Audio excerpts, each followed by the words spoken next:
নমস্কার বন্ধুরা, চলে এসেছি মিনতি রান্নাঘর নিয়ে। দেখুন, একটা নতুন রেসিপি আমি বানাতে চলেছি। শীতের সময় দেখুন, বকুলি একটা নিলাম, একটা গাজর, একটা ক্যাপসিকাম, একটু বিনস, 100 গ্রাম মতন বিনস নিয়ে আমি ওগুলো কেটে নেব। তার আগে দেখুন আমি কি কি দেব। রসুন কয়েক কোয়া, দুটো পেঁয়াজ, একটা টমেটো আর দুটো কাঁচা লঙ্কা। এইগুলো কখন দিতে হবে আমি বলে দেবো। দেখুন, জলটা ফুটে গেলে গাজর বিনস দিয়ে দেবো। কিছুক্ষণ পরে আমি বকুলিটা দিয়ে দেবো। বকুলিটা ফুটে যাবে একটু, তারপরে আমি ক্যাপসিকাম দিয়ে দেবো। দিয়ে এটা লবণ দিয়ে আমি ভাপিয়ে নেব ভালো করে। ঢাকা দেবেন না, ঢাকা দিলে সবজির কালার চেঞ্জ হয়ে যাবে। এরকমই আলগা রেখে আপনারা সেদ্ধ করবেন।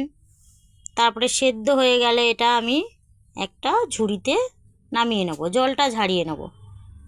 তারপরে বন্ধুরা আমি কড়াইয়ে সাদা তেল দেব, আপনারা মাখন দিয়েও বানাতে পারেন। সাদা তেল দিয়ে একটা শুকনো লঙ্কা দেব, একটু রসুন দিয়ে দেবো, কুচানো রসুন, দুটো পেঁয়াজ যে দেখালাম ওটা কেটে রাখা পেঁয়াজটা দিয়ে দেবো। দিয়ে ওটা একটু নেড়ে চেড়ে আমি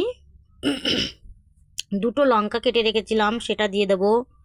লঙ্কাটা দিয়ে টমেটোটা দিয়ে দেবো, দিয়ে একটু লবণ দিয়ে দেবো।